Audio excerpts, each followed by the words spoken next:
On the night before my wedding, while the city lights blurred outside, my apartment window and my phone kept buzzing with happy messages. My entire world cracked open. My name is Alina Park. I am 28 years old, a project coordinator who plans everything down to the smallest detail. And that night, I was sitting on the floor surrounded by unopened wedding gifts when I learned that my father had taken the honeymoon I saved for 3 years and handed it to my younger sister. Not borrowed it, not asked, but gave it away like it never belonged to me.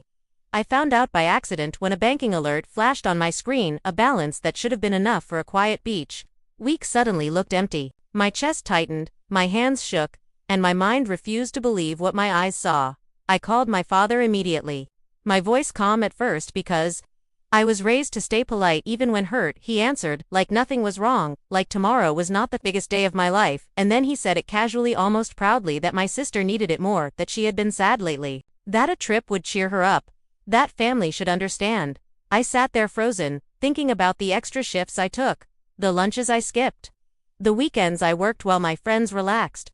Also, I could afford one simple promise to myself after years of responsibility.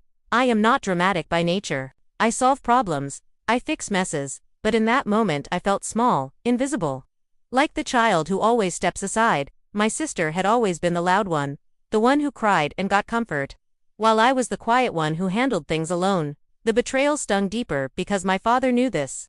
He knew how much this meant to me, yet he chose her happiness over my once-in-a-lifetime moment. I walked to the mirror and barely recognized the woman staring back, mascara smudged, eyes hollow, dress hanging in the next room like a joke. My phone buzzed again, this time with a message from my sister, a photo of a suitcase on a bed, a beach hat on top. No explanation, just a smiling emoji. Something in me snapped then, not loudly, not with screams, but with a sharp clarity. I realized this was not just about money or a trip, it was about a pattern, about being expected to sacrifice forever, about being told my pain was manageable, while hers was urgent. I opened my laptop, stared at the wedding itinerary, and wondered if I was about to walk into another lifetime of being second. And before you hear what I decided next, take a moment and subscribe to the channel for more real stories like this. Because what happened after this night changed every relationship in my life. And as the clock ticked toward midnight, with my wedding dress still unworn and my trust completely gone, I made a decision that no one saw coming. Before everything collapsed, my life looked calm from the outside, but it was built on quiet compromises that started years ago. Growing up in a small suburban home, I learned early that my role was to be dependable. My father admired strength in silence, and my sister Lily thrived on attention. She was emotional, expressive, and constantly needing rescue, while I became the steady one who never caused trouble. In school I earned praise for responsibility.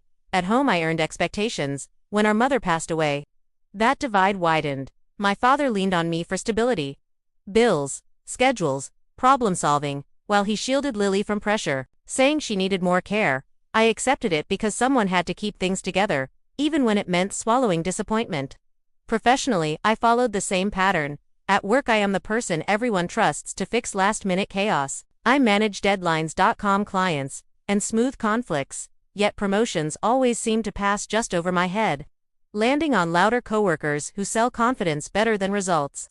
I told myself effort would be enough someday. My fiancé Mark admired that about me, or at least I thought he did. He often said I was strong, reliable, easy to be with, but sometimes his praise sounded like relief, like I asked for nothing extra. My friends loved me but leaned on me heavily, calling when they needed advice, rides, or support, rarely asking how I was holding up. I trained everyone around me to expect resilience, and they believed it. Lily never worked steadily, drifting between ideas, relationships, and moods. Every time she stumbled, my father rushed in, fixing problems with money or favors. He said it was temporary. But years passed and nothing changed. Deep down, I felt resentment, not because she struggled, but because her struggles mattered more than my sacrifices. I told myself family balance would shift one day, maybe after my wedding. Maybe when I finally chose myself. The honeymoon was supposed to be that line in the sand. Proof that I could build something just for me. Saving quietly without announcing it felt safer, like protecting a fragile hope. Looking back, I see how naive that was. The signs were always there. The way my father dismissed my stress as manageable. The way Lily assumed resources were shared without asking. The way people smiled when I gave, but grew uncomfortable when I hesitated. Even Mark avoided tension, telling me peace mattered more than fairness. All these relationships were built on the idea that I would bend. And I did.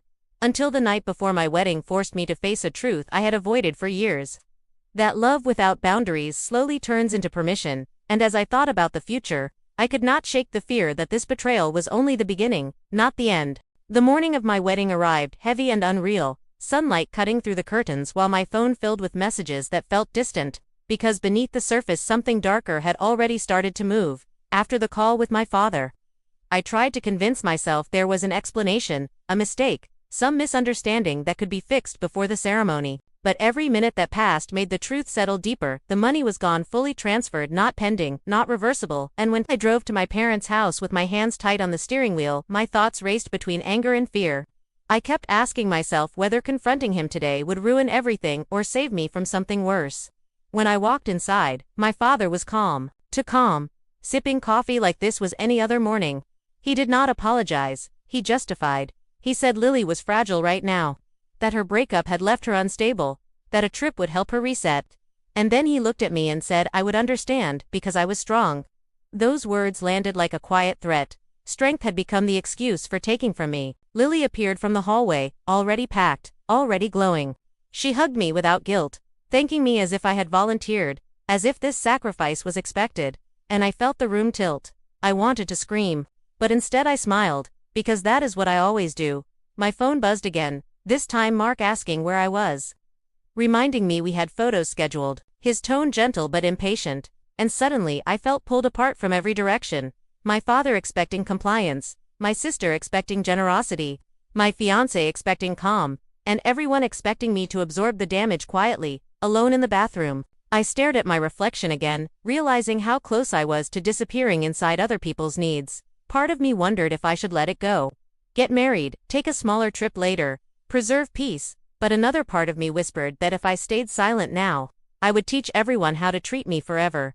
The pressure was crushing. My father warned me not to upset Lily before her trip, saying stress could trigger another spiral. Mark texted again, saying we needed to talk about delays. And the wedding planner called asking where I was. Every voice demanded something except my own. I felt trapped between duty and self-respect, between tradition and truth. And the scariest part was realizing that choosing myself might cost me more than money. It might cost approval, harmony, even my marriage. As I stepped out of the bathroom and heard Lily laughing in the other room, already dreaming of waves and sunsets that were meant for me, I understood that whatever choice I made next would change the balance forever. And with my heart pounding and the ceremony clock ticking closer, I took a breath, knowing I was about to do something that would either finally free me or burn everything I had built. The choice I made that morning did not explode all at once. It rippled outward, fast and sharp. After leaving my parents' house, I sent a single message to my bank, then to my travel agent, asking what options still existed. My hands moved before my fear could stop them. Minutes later, my phone rang. My father again, his voice no longer calm. He accused me of overreacting, of creating chaos on an important day. He warned me that Lily was already at the airport, and changing anything now would humiliate her. I felt the weight of that word press into my chest. Humiliation, as if my pain was invisible compared to her discomfort. When I told him I needed my money back, his tone hardened. He reminded me of everything he had done for me growing up, the roof, the schooling, the sacrifices. As if love was a ledger, as if this moment erased my right to say no. Meanwhile, Mark finally reached me, confused and frustrated, asking why my family was calling him, why the schedule was slipping. When I explained through shaking breaths, he went quiet. Then said maybe today was not the day to fight this battle. His words stung more than anger would have, because they sounded like surrender. Like he wanted the ceremony to move forward no matter what. I lost messages piled up from relatives, subtle but sharp, telling me to be understanding, to think of family unity, to avoid drama. My reputation began to tilt in real time from calm, dependable Alina to difficult bride, and I could feel it slipping beyond my control. The travel agent confirmed the tickets had been partially locked. Changes would cause penalties. Lily would still travel, just not where planned. My father blamed me instantly, saying I ruined her surprise. Lily sent a furious message accusing me of selfishness, saying she needed this more than I ever did. Reading her words made my knees weak, because part of me still wanted her approval, still wanted to be the good sister, but another part of me felt a cold clarity settle in. I saw how quickly everyone turned when I stopped giving. At the venue, the coordinator pulled me aside, asking if everything was all right.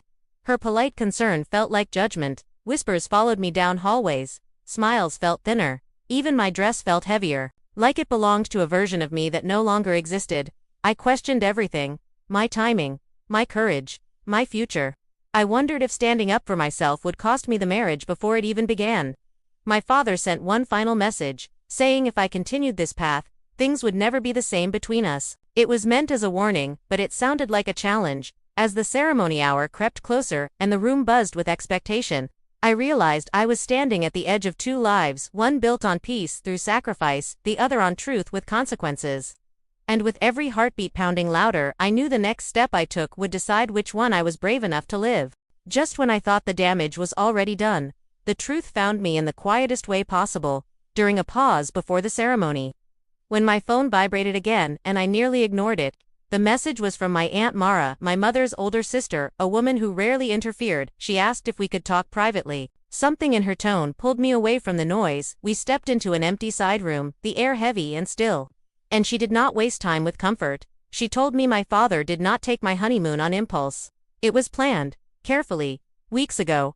My heart dropped as she explained that Lily had known about my savings for months. That she complained to my father about feeling stuck, jealous, overshadowed by my wedding. And together they decided she deserved a break more than I did, because marriage, in their words, was already a reward. I felt dizzy. The room blurred. Every earlier conversation replaying in my head with new meaning. The casual confidence, the lack of guilt, the certainty that I would bend. My aunt went on, lowering her voice, saying this was not the first time money meant for me was redirected. Small things before, a bonus gift, an account adjustment after my mother died. Things I never questioned because I trusted him, because I believed fairness existed beneath the surface. My chest tightened with a grief that felt older than today. Grief for every moment I convinced myself this was normal.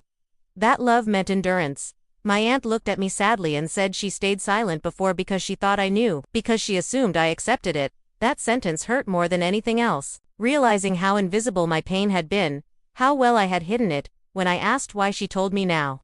She said because she saw the way my hands shook, because this time it was too big to ignore. I thanked her and stepped back into the hallway feeling changed. Like the ground beneath me had shifted permanently. Suddenly the warnings, the guilt, the pressure made sense. They were not reacting to a misunderstanding, they were reacting to resistance. My phone buzzed again with a message from Mark asking where I was, saying my father was upset, saying Lily was crying. And for the first time I did not feel torn. I felt clear, shocked, but clear. I realized the twist was not the theft. It was the pattern, the quiet agreement that my life was flexible, my dreams negotiable. I stood there listening to distant music start to play, knowing the story I had believed about my family was incomplete, maybe false, and as I took a slow breath and turned toward the ceremony doors, I understood that the next choice would not just affect today, it would decide whether this secret stayed buried or finally came into the light. The music swelled outside the doors and every signal told me to step forward, smile, and let the day carry me away, but instead I stood still, feeling the weight of what I now knew press against my ribs. I had two paths and both demanded a loss. I could walk down the aisle and accept the story written for me, the forgiving daughter, the patient sister, the easy partner, or I could interrupt everything and claim something I had never truly claimed before. My own voice. I thought about my mother, how she used to tell me that peace bought with silence is not peace at all, just quiet pain. My hands steadied, my breathing slowed, and before fear could reclaim me, I made the decision. I asked the coordinator to delay the ceremony, just briefly. Confusion rippled instantly. Whispers followed, faces tightened. When I walked toward my father and Lily, my legs felt heavy but my spine felt straight.